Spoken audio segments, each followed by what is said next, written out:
Well, for more on Trump's visit to Davos, we're joined by, again, we were hearing from him earlier, SABC correspondent in New York, Sherwin Bryce-Pease. And Sherwin, I don't know if there's been any response. Some of the WEF delegates have made it clear that they do not want Donald Trump to be there at all. And I'm going to be speaking to a Labour leader who says he's Exhibit A of the fractured world that they're talking about. Well, yes, I mean, the theme of Davos 2018, Francis, you correctly state, is creating a shared future in a fractured world. So I think the conundrum facing delegates at the World Economic Forum is what role and what will his presence really mean in terms of his America First policy. I mean, this is the principal foundational policy of the Donald Trump presidency here in the United States. And how will that policy then translate at the foremost forum for globalism, for globalization, for free trade? I mean, these are some of the things that are touted at the World Economic Forum and really are in many ways the antithesis of the agenda that Donald Trump espouses, certainly on the domestic front. So it's going to be a clash of worlds. I mean, some are speculating that Donald Trump will go to the World Economic Forum to basically say, yes, I am about America first, but I'm not entirely turning my back on globalization, but we need an equal playing field. The other avenue he might follow is to wag his finger at delegates at this international forum, playing very much as he does to a domestic audience here. Is there a danger that, you know, a personality like this, so controversial and so large in terms of news, sometimes mostly negative news, that this could overshadow things at Davos and that everybody's just trying to catch a glimpse of this guy and figure out, is he for real? Well, look, people also loved catching a glimpse of Barack Obama, and he didn't come with the kind of controversy that is associated with this president. So he is the American president, and I think wherever the American president goes, there's certainly a lot of interest, certainly from a media perspective, and I think from a bilateral perspective.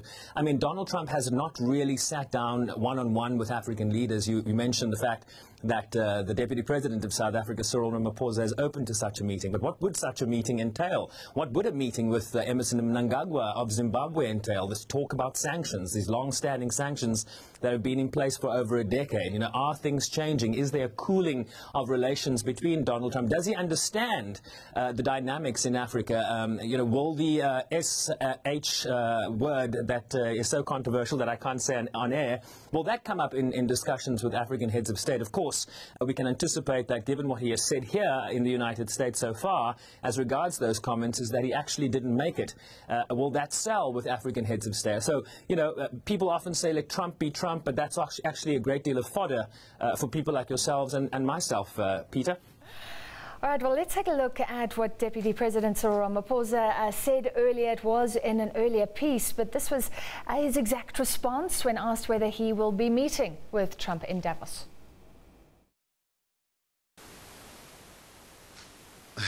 What a question to ask. Clearly, I mean, we are still, our office is still receiving a number of requests for meetings, and they are increasing by the hour, and we haven't yet received a request for a meeting with President Trump, and I think if it does come, we will deal with it as we will deal with many other requests for meetings. We will look at time, availability, and the venue, and things like that. So this joviality, Sherwin, there are going to be 10 African heads of state. So I guess every sort of interaction between an African head of state and Trump will be closely watched and possibly a source of mirth.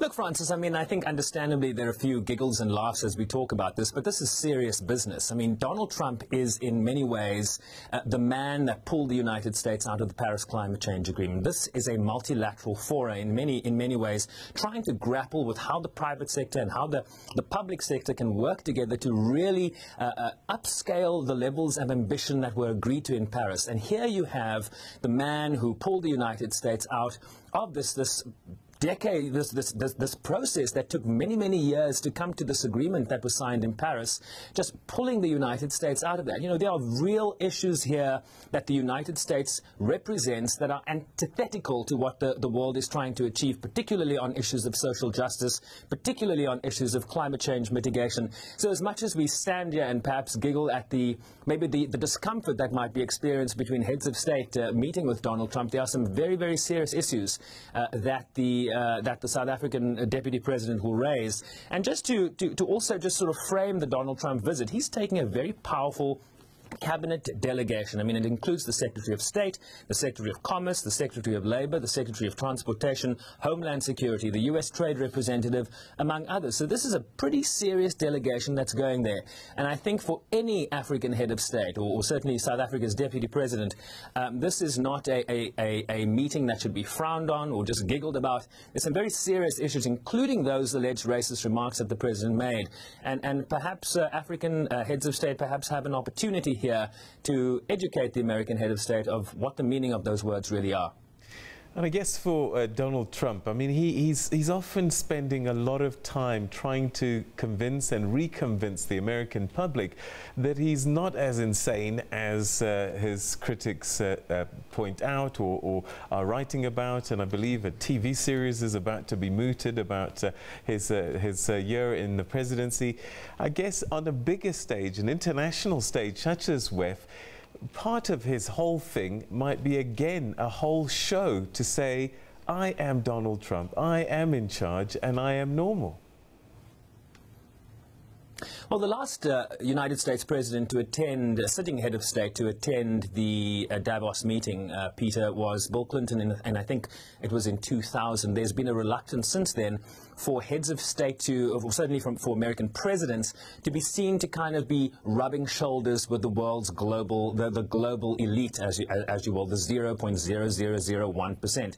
The CEOs of Amazon and Microsoft and Sun Microsystems and George Soros, who's seen as a very leftist, progressive funder of political ideology here in the United States. And that is really the opposite of the people, what you call the base of Donald Trump, that 35%, those diehard supporters that are very much against establishment politics here in the United States, the established international system. So there's the dichotomy we face here. Donald Trump, who is very much sort of the people's man in that sense, the white working class hero here in the United States. What will his message be at this forum? Will he be playing to an international audience, or will he be playing very much to the people that elected him into office here in the United States? That is the big question, and we look forward to watching that very closely. All right, Sherwin, that's where we're going to leave it. Thanks very much indeed. That's Sherwin Bryce-Pease giving us a view of what might or might not happen in Davos. But you're going to be an eyewitness. You're going to be there. Yeah. Have you put in a bid to speak to Donald Trump? No, I haven't, and maybe I will. I don't know. There will be press conferences, but I think Sherwin touched on this. If he uses it well, it could actually be a good opportunity if he behaves and deals well with these sort of possibly awkward interactions. Because last time China had held back from attending Davos, they suddenly pitched up, used this vacuum left by the United States, who was not attending, to show that they are suddenly this global player willing to work with the rest of the world. Now China's not here. At the last minute, Donald Trump saying he's going with this massive delegation that he was talking about. Well, it's going to be Donald really Trump, interesting. the thing about him is, if it was just one event for 2 hours, you could probably think you'd get out alive. Left to his own devices and Twitter overnight. Okay, so it's not going to work, is that what you're saying? Yes, he can't help being himself. This is the thing. All right, we'll be there for you, bringing you rolling coverage next week. The opening on Monday night and the main events Tuesday through Friday.